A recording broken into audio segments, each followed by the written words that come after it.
उज्जैनी राज्य के एक छोटे से नगर में एक बुढ़िया अपने बेटे और बहू के साथ एक छोटे से घर में रहती थी। एक दिन सुबह जब बुढ़िया अपने बेटे और बहू को जगाने के लिए गई तो देखा वह अपने बिस्तर से गायब हो गए थे और उनके जगह पर 2 पत्थर थे। यह सब देखकर उस बुढ़िया का हृदय आश्चर्य और शोक से भर उठा। वह अपने बेटे और बहू के वियोग में पागल हो गई। उसी राज्य के राजा विक्रमादित्य बहुत ही नेक दिल और प्रजावत्सल थे, जो अपनी प्रजा के सुख दुख का ध्यान रखते थे। वह हर रात को भेष बदलकर अपने राज्य और नगर में घूमते और देखते कि उनके राज्य के लोग किस प्रकार से रहते हैं। रोज की तरह जब उनकी सभी प्रजा सो गई, आसमान में तारे टिमटिमा रहे थे और चांद अपनी चांदनी बिखेर रहा था, तब राजा विक्रमादित्य रात्रि भ्रमण के लिए निकले तो चलते चलते वह वहीं जा पहुंचे जहां वह बुढ़िया रहती थी। उन्होंने देखा कि वह बुढ़िया अपने घर के द्वार पर बैठी कभी चरखा चला रही थी, कभी हुक्का पीती, कभी हंसने लगती, कभी कभी नाचने लगती, जिससे राजा विक्रमादित्य को बहुत ही आश्चर्य हुआ। राजा यह जानने के लिए उस बुढ़िया के पास पहुंचकर प्रेम से पूछा, हे माता, आप ऐसा क्यों कर रही है? आपको क्या दुख है? उस बुढ़िया ने उत्तर दिया कि हे राहगीर, आप अपने रास्ते चले जाइए। यह जानकर आप क्या करेंगे? मुझे मेरे हाल पर छोड़ दीजिए। राजा विक्रमादित्य ने फिर पूछा कि आप निडर होकर बताइए, आपकी दुखों को समाधान करने की प्रयास करूंगा। बुढ़िया ने नकारते हुए कहा कि मेरे समस्या को राजा विक्रमादित्य के अलावा कोई भी हल नहीं कर सकता है। तब राजा बात सुनकर मुस्कुराते हुए उत्तर दिया, हे माता, मैं ही आपका राजा विक्रमादित्य हूँ, जो रात्रि में वेश बदलकर अपने राज्य के भ्रमण के लिए निकला हूँ। कृपया आप अपने दुखों को मुझे बताइए ताकि उनका समाधान मैं कर सकूं। यह बात सुनकर वह बुढ़िया तुरंत ही हाथ जोड़कर कहा कि हे राजन, यह बताने से पहले मेरी एक शर्त माननी होगी। तब राजा विक्रमादित्य ने उसके शर्त को मानते हुए कहा कि ठीक है, आप बताइए कि आपकी शर्त क्या है। उसके बाद वह बुढ़िया आगे कहने लगी, हे राजन, यदि तुम मेरे बेटे को और बहू को ढूंढकर 6 महीने में नहीं ला पाए तो आपकी मृत्यु हो जाएगी, और मेरी यह हालत होने की वजह मेरे बेटे और बहू का रहस्य मई तरीके से गायब हो जाना है। यह बात सुनकर राजा अपने दिए वचन के अनुसार अगले सुबह राजा अपने राज्यपाट को त्याग करके और अपने वेश को बदलकर निकल जाते हैं उस गुत्थियों को सुलझाने के लिए। राजा विक्रमादित्य राज्य नगर नगर उस बुढ़िया माँ के बेटे और बहू को ढूंढने के लिए भटकने लगते हैं, लेकिन कहीं पर भी उनका पता नहीं चलता है। इस प्रकार से खोजते खोजते 5 महीने बीत गए। अवधि के केवल 1 महीने ही शेष बचे थे। दिन ढल चुका था जब राजा विक्रमादित्य खोजते हुए एक नदी के किनारे पहुंचकर अधिक थकान की वजह से वहीं बैठकर सोचने लगे कि वह दिन भी होने को आया है जिससे मेरी मृत्यु भी निकट आ रही है। नदी के ठंडी हवाओं के आगोश में बैठे राजा विक्रमादित्य सोच ही रहे थे, तभी उनको उसी नदी के दूसरे किनारे से एक कपड़े धोने की आवाज आती प्रतीत हुई। वह उठ खड़े हुए तो उन्होंने देखा कि उस रात के अंधेरे में एक औरत जल्दी जल्दी कपड़े धो रही है। वह आश्चर्य से भर उठे, इतनी रात गए, कौन कपड़े धो रही है? विक्रमादित्य उसके पास पहुंचकर उस कपड़े धो रहे धोबीन से पूछा कि हे देवी, इतनी रात गए, आप कपड़े क्यों धो रही हो? कौन सी जरूरत आन पड़ी है? कपड़े तो दिन में भी धोया जा सकता है। तब धोबीन कहती है, हे राजन, मेरी एक पुत्री चित्रलेखा है जो अभी तक सूरज का मुख नहीं देखा है। उसके जितने भी कर्म होते हैं वह सभी रात के समय में होते हैं, इसीलिए इतनी रात्रि को धोना पड़ रहा है। यह बात सुनकर राजा विक्रमादित्य एकदम से चौंक जाते हैं कि ऐसा कैसे हो सकता है कि कोई दिन का सूरज भी न देखा हो। इतनी बात सोचते हुए वह वापस पुनः उसी स्थान पर आकर बैठ जाते हैं। भोर हो चली थी। इधर एक तरफ उस बुढ़िया के बेटे और बहू और दूसरी तरफ ये धोबिन की बेटी चित्रलेखा। दोनों ही बातें राजा विक्रमादित्य को व्यथित कर रही थी। तभी एक तरफ से धूप की भीनी भीनी खुशबू उनके नथुनों में पड़ने लगी। उन्होंने देखा कि वही नदी के ओट में मंदिर के परिसर में एक धर्मात्मा साधु भगवान की स्तुति कर रहे हैं, जो बहुत ही सिद्ध पुरुष लग रहे थे। राजा विक्रमादित्य बिना देरी किए उस सिद्ध पुरुष के पास पहुंचकर हाथों को जोड़ा और घुटने के बल बैठकर स्तुति खत्म होने की प्रतीक्षा करने लगे। वह महात्मा स्तुति खत्म करने के बाद अपनी आंखें खोली और राजा विक्रमादित्य की ओर देखते हुए बोले, हे राजन, आप बहुत चिंतित और दुखी लग रहे हैं, क्या बात है? राजा अपना परिचय देते हुए कहते हैं, हे भगवान, मैं उज्जैनी राज्य का राजा विक्रमादित्य हूँ और एक बेवश लाचार बुढ़िया के बेटे और बहू के खोज में निकला हूँ। उस बुढ़िया के शर्त के मुताबिक यदि 6 महीने में उनको नहीं ढूंढ पाया तो मेरी मृत्यु हो जाएगी। इतना बात सुनकर वह साधु कहते हैं, हे राजन, आज तक मैंने केवल आपके गाथाओं के बारे में सुना था, लेकिन आज वह देख भी लिया आप कितने ही महान कर्तव्य पर निकले हैं। जिस देश के राजा आप जैसे होगा, उस देश की प्रजा को कभी भी निराश और दुखी नहीं रह सकती। हे राजन, आप बिल्कुल भी चिंता न करें, मैं आपको रास्ता बता दूंगा, लेकिन उससे पहले आपको धोबिन की स्त्री से विवाह करना पड़ेगा। उसके बाद मैं आपको सारी बातें बता दूंगा। इतनी बात सुनकर राजा विक्रमादित्य अपने विवाह का प्रस्ताव लेकर उस धोबिन के घर चल दिए। राजा वहां पहुंचकर जैसे उन्होंने विवाह का प्रस्ताव चित्रलेखा के माता पिता के समक्ष रखा, उन्होंने स्वीकृति दे दी और विवाह करा दिया। विवाह के बाद राजा उन्हीं के घर रहने लगे, लेकिन चित्रलेखा नहीं अपने रूप को राजा को दिखाया और न ही उनसे बातें की। कोई भी बात होती तो अपनी दासी के माध्यम से कह देती।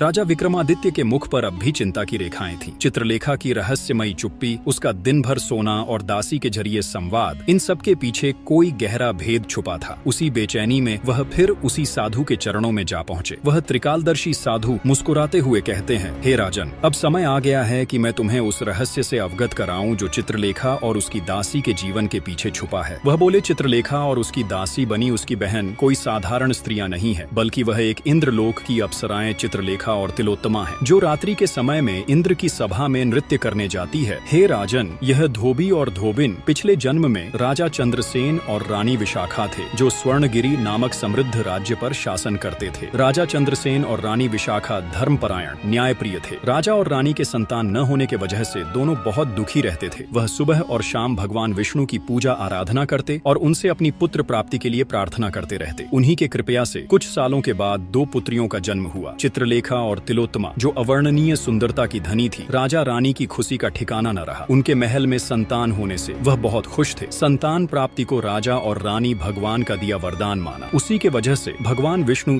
के तीर्थ यात्रा के लिए चले गए। उसके अगले दिन ही एक अघोरी साधु भिक्षा मांगते हुए उनके राजमहल के द्वार पर आया। उस समय महल लगभग खाली था। चित्रलेखा ध्यान मग्न होकर निद्रा में लीन थी और उसकी बहन किसी अंदरूनी कार्य में व्यस्त थी। साधु ने आवाजें दी पर कोई बाहर न आया। उसकी भूख और प्यास बढ़ती गई। उसका संयम टूटा और उसका क्रोध भयानक रूप ले बैठा। जब चित्रलेखा की बहन बाहर आई और विनम्रता से क्षमा याचना करते हुए सब हाल बताया, लेकिन तब तक बहुत देर हो चुकी थी। क्रोधित साधु ने क्रोधपूर्ण वाणी में शाप देते हुए कहा, आज तुम लोगों ने इस भूख प्यास से तड़प रहे साधु को भोजन का एक निवाला नहीं दिया। तुम्हारा राजपाट सब नष्ट हो जाएगा। जो नींद में मदमस्त राजकुमारी है, उस रात्रि के समय में इंद्रलोक में नृत्य करेगी और पूरे दिन सोएगी, कभी भी सूरज का मुख नहीं देख सकेगी। और फिर उसने उसकी बहन को भी शाप दिया, तू उसकी दासी बनकर जन्म जन्म तक उसकी सेवा में बंधी रहेगी और तीर्थ पर गए तुम्हारे माता पिता का मृत्यु एक घटना में हो जाएगी। इतना कहकर वह साधु वहाँ से चला गया। शाप लगते ही सब कुछ विनाश हो गया। साधु आगे कहा, हे राजन, उसके कुछ साल बाद राजा चंद्रसेन और रानी विशाखा धोबी और धोबिन के एक रूप में धरती पर गरीब रूप में जन्म लिए। इधर उनकी पुत्रियां चित्रलेखा और तिलोत्तमा, जो पुनः उन्हीं के पुत्री के रूप में जन्म लिए। इसीलिए हे राजन, उस अघोरी साधु के श्राप के कारण राजकुमारी चित्रलेखा दिन के समय सोती और रात्रि के पहर में सज धज कर एक अप्सरा बन जाती, और जब सभी सो जाते तो वह घर के पिछले हिस्से से निकलती और वही एक बहुत बड़ा वृक्ष के नीचे एक मड़ियों मोतियों से जड़ित एक सोने का उड़न खटोला आता और उसे उड़ाकर इंद्रलोक ले जाता। हे राजन, दूसरी तरफ उस बुढ़िया के बेटे और बहू उसी लोक में रसोइया का काम करते हैं। आगे साधु ने बगल में रखी कमंडल से 3 गोलियां निकाली और राजा को देते हुए कहा कि इन तीनों गोलियों में से हर एक दिन एक गोली को अपने जुबान के नीचे दबा लेने से अदृश्य हो जाएंगे और बाहर निकाल लेने से फिर आप दिखने लगेंगे। राजा उन गोलियां को लेकर फिर वापस धोबी और धोबिन के झोपड़ी की ओर चले गए। जैसे ही रात हुई, राजा ने भोजन किया और सोने का नाटक करने लगे। इधर चित्रलेखा तैयार होकर निकल उसी पेड़ के नीचे जाती और उड़न खटोला का इंतजार करने लगती है। राजा विक्रमादित्य धीरे से उठते और साधु के द्वारा दी गई गोलियां मुख में डाली और अदृश्य हो गए और धीरे धीरे चित्रलेखा के पास पहुंचे। कुछ ही क्षणों में आकाश से एक स्वर्ण जड़ित उड़न खटोला उतर आया। चित्रलेखा धीरे से उस पर चढ़ गई। विक्रमादित्य भी चुपचाप उसके पीछे खटोले में सवार हो गए। क्षण भर में वह खटोला आकाश में उड़ चला। धरती पीछे छूट गई और स्वर्ण किरणों से दमकता इंद्रलोक सामने था। वहाँ का सौंदर्य अलौकिक था। रत्न जड़ित भवन, मधुर गंध और संगीत की तरंगे। चित्रलेखा खामोशी से उतरकर सभा की ओर बढ़ी और विक्रमादित्य उसका पीछा करते हुए उस दिव्य लोक में पहली बार चले गए। विक्रमादित्य भी चुपचाप ढोलक वाले के पास जाकर बैठ गए। उन्होंने गोली को मुंह से निकालकर धीरे से जेब में डाल लिया और अदृश्यता को त्याग दिया। अब वे सबको दिखाई दे रहे थे, पर किसी को उनके आगमन की भनक तक न थी। सभा भवन की भव्यता मन को मोहित कर रही थी। दीवारों पर जड़े हीरे मोती चांदनी की किरणों से चमक रहे थे। इंद्र अपनी पत्नी के साथ सिंहासन पर विराजमान थे और अन्य देवता जय जयकार कर रहे थे। वाद्य यंत्रों की मधुर ध्वनि गूंज रही थी, लेकिन ढोलक की थाप में उत्साह की कमी थी। चित्रलेखा नाच रही थी, पर लय टूटी हुई सी थी। ढोलक वाला थका सा बैठा था। नृत्य में वह जान नहीं आ रही थी जो इंद्र सभा की शोभा थी। राजा विक्रमादित्य यह देखकर अपने को रोक न सके। उन्होंने ढोलक वाले से ढोलक मांगी और जैसे ही उनके हाथ उस वाद्य पर पड़े, एक नई ऊर्जा फैल गई। पहली थाप पड़ते ही चित्रलेखा के चरणों में चपलता आ गई। दूसरी थाप पर उसकी आंखों में तेज उतर आया। तीसरी पर पूरी सभा में जैसे नृत्य की अग्नि भड़क उठी। अप्सराएं झूम उठी।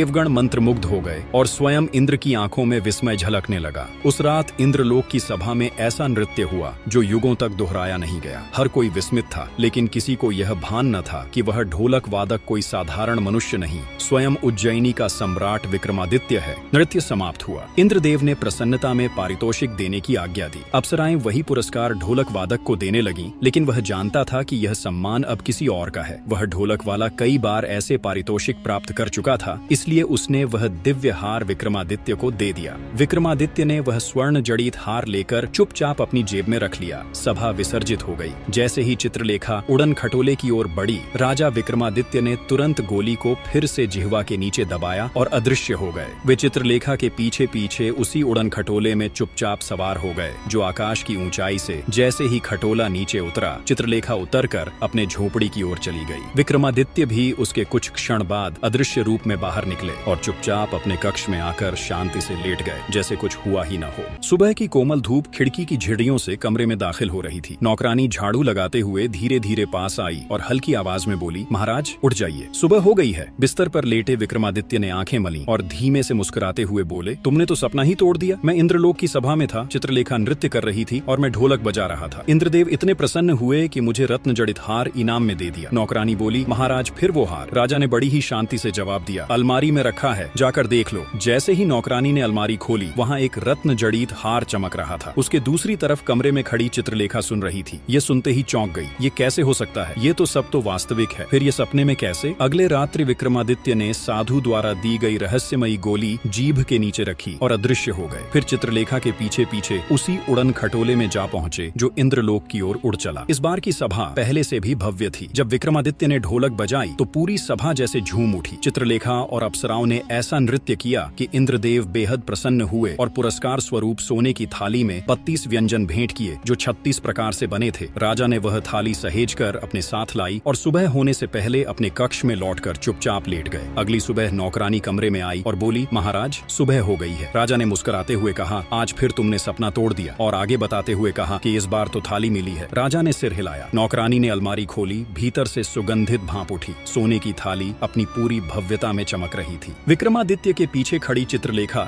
जब यह सब सुन रही थी तो उसकी आंखें हैरानी से फैलती जा रही थी। उसकी हालत ऐसी थी कि जैसे किसी ने जमीन खींच ली हो, काटो तो खून नहीं। उसके लिए यह सब समझ पाना आसान नहीं। पूरा दिन चित्रलेखा उलझन में डूबी रही। अंत में जब वह और सह नहीं सकी तो शाम के समय खुद जाकर राजा से बोली, हे महाराज, मैं अब और नहीं सह सकती। मेरी समझ में कुछ भी नहीं आ रहा। कृपया सच सच बताइए, यह सब हो क्या रहा है? यह सपना है या सच? चित्रलेखा जबकि जानते हुए कि मैं स्वर्ग की नर्तकी हूँ। जबकि राजा विक्रमादित्य कुछ देर शांत रहे, फिर धीमे स्वर में बोले, चित्रलेखा, जब सत्य जानने की चाह हो तो धैर्य भी रखना पड़ता है। मैं तुम्हें सब बताता हूँ। राजा ने गहरी सांस ली और फिर पूरी कहानी सुना दी उस बुढ़िया की, जो अपने बेटे बहू को खो चुकी थी। उसकी शर्त और 6 महीनों की खोज, फिर इंद्रलोक की सभा और वहाँ के हर क्षण का सत्य। राजा की बातें सुनकर चित्रलेखा की आंखें भर आईं। उसकी आंखों में अब आदर था। वह अब समझ चुकी थी कि ये राजा विक्रमादित्य कोई साधारण मानव नहीं है। उसने थोड़ी देर चुप रहकर कहा, महाराज, अब जब सारा रहस्य स्पष्ट हो गया है तो आपसे एक विनती है। राजा ने उसकी ओर देखा तो वह धीमे स्वर में बोली, कल रात आप सभा में ढोलक फिर बजाइए, और इस बार वह ढोलक ऐसी हो कि इंद्रदेव स्वयं आनंदित हो जाए। जब वे प्रसन्न होकर कोई वरदान मांगने को कहें तो आप 2 वचन मांगिए। एक में मुझे मांग लीजिए और दूसरे में उस बुढ़िया के बेटे और बहू को, जो वहाँ रसोइये का काम कर रहे हैं। राजा फिर मुस्कुराकर बोले, जो प्रेम में जन्मा हो वही धर्म बनता है। कल रात मैं वही करूंगा जो उचित होगा।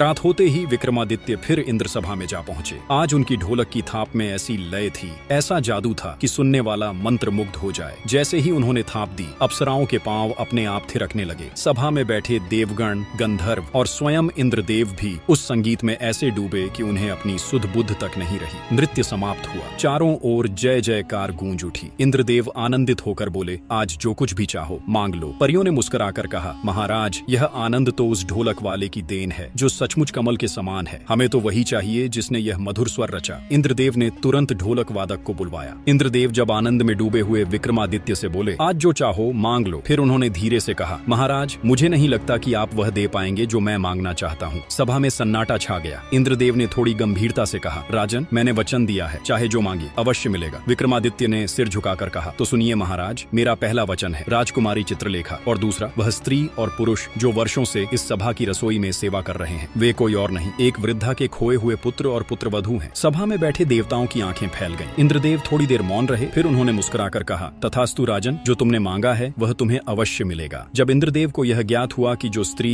और पुरुष वर्षों से उनकी सभा की रसोई में सेवा कर रहे थे वे एक साधारण बुढ़िया के खोए हुए पुत्र और बहू हैं, तो उनके मुख पर गंभीरता के साथ संतोष की झलक दिखाई दी। उन्होंने स्वयं संकेत कर उन दोनों को सामने बुलवाया और चित्रलेखा की ओर देखकर सौम्य स्वर में कहा, अब तुम सभी जा सकते हो। उसी क्षण सभा की दीवारों में एक सुनहरा प्रकाश फैल गया और राजा विक्रमादित्य, चित्रलेखा तथा वृद्धा के पुत्र पुत्रवधू एक दिव्य तेज के साथ वहां से विदा हुए। कुछ ही पल बाद उड़न खटोला उन्हें लेकर पुनः धरती पर उनकी राजधानी की ओर लौट आया। जब विक्रमादित्य अपने महल पहुंचे तो सबसे पहले वह बुढ़िया के घर गए और जब उसके सामने उसके बेटे और बहू खड़े हुए तो वृद्धा का हृदय भर आया। वह रो पड़ी और राजा के चरणों में गिरकर बोली, राजन, आप सच में देवता हैं। राजधानी में जैसे उत्सव का माहौल छा गया। नगरवासी एकत्र होकर विजय और भावुकता से नृत्य करने लगे। राजमहल फिर से रोशनी से जगमगा उठा। राजा विक्रमादित्य ने चित्रलेखा को अपनी रानी बनाया और वह वृद्धा अपने बेटे बहू संग शांतिपूर्वक जीवन बिताने लगी। इस प्रकार विक्रमादित्य ने न केवल एक प्रतिज्ञा निभाई बल्कि प्रेम, कर्तव्य और सत्य का वह उदाहरण भी दिया जो युगों तक स्मरण किया जाएगा।